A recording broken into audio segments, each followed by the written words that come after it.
going on, guys? Wanted to do a quick update on my Walther PPK/S in 380 ACP. This firearm is safe. Safety checked it before the video, but it's always good to double check your firearms, make sure they are safe. Update that I did to this is actually,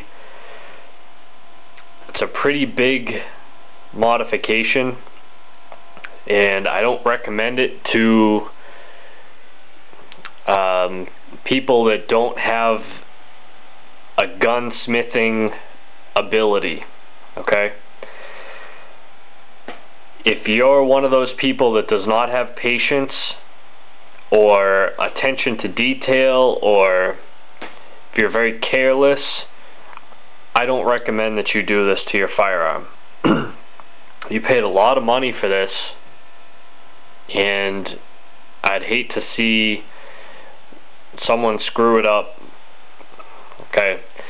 But that being said, if you have the patience, if you have the time and the ability to, you need a few things to modify this. Basically what I did was I took down all these sharp edges. You can see it here, and I just got through polishing this up because it's stainless. That's one thing about stainless, is it's very forgiving, okay? You don't have to worry about keeping it oiled, wiping the oils from your hands off of it, the salt, the acidity, whatever, all kinds of stuff that comes with blued finished firearms. Stainless is forgiving. It's a very hard metal though when you machine it, okay? That's one thing that you have to get used to. But it's forgiving also in the fact that this is the finish, okay? You can see the slide is very highly polished, okay? And most of the frame is like a brushed stainless finish. That's a great thing if you want to do this to your firearm. All you have to do is match up the existing finish, or you can take it all the way down to your own finish, whatever that is. If you want to buff this to the shiny polish you see here, feel free. If you want to keep the whole thing brushed stainless like that, go ahead. You know, stainless is forgiving as long as it's uniform, okay? You don't want to have this part polished, this part shiny, all that stuff. But that being said, all these edges, I went around, smoothed them all out, all along the trigger guard, all the inside, the trigger, the back of the trigger on the frame here,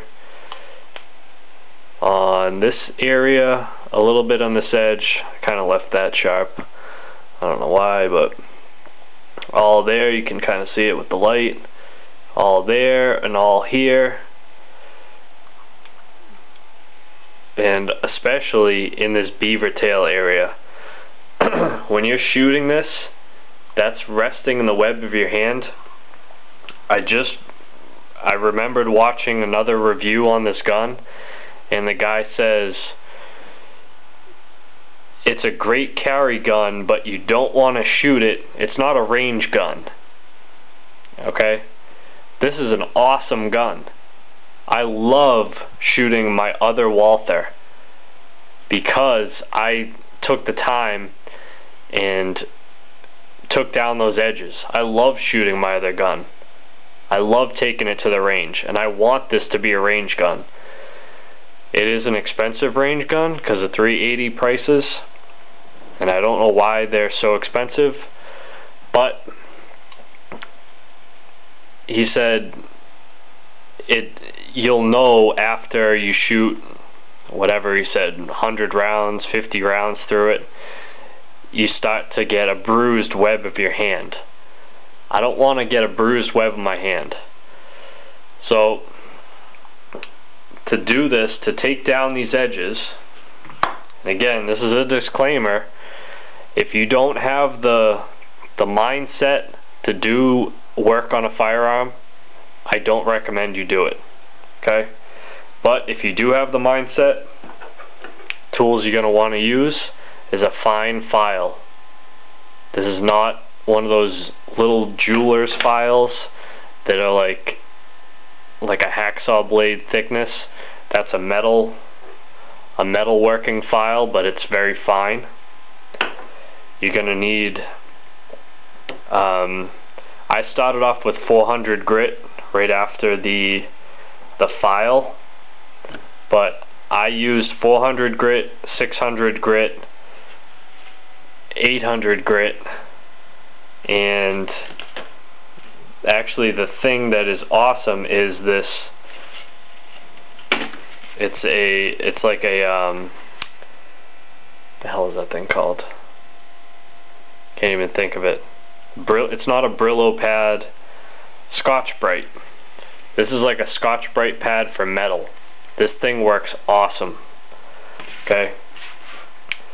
So how you start off is you want to clamp your gun down in a vise with padded jaws, and the vise that I use is I cut out some plywood padded jaws, and then I use this rubberized liner to pad the gun so I don't scratch it up and when it shifts in the vise.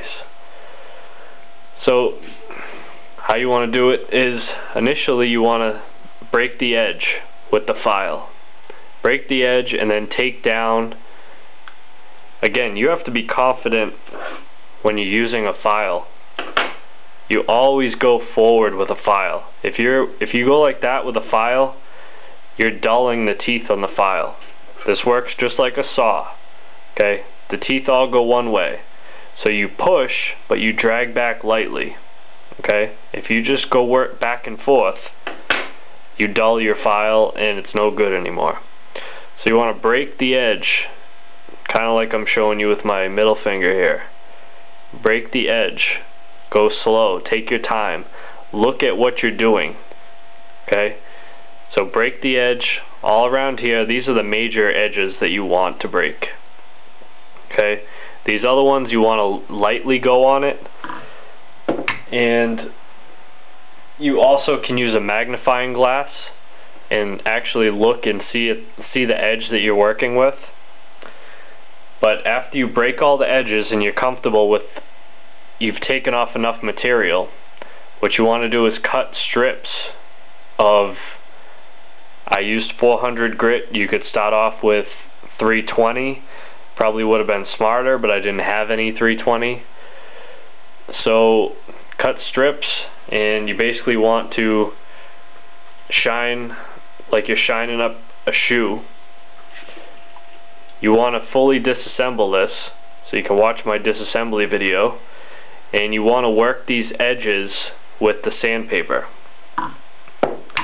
You also want to throw on some oil. Okay? The oil is gonna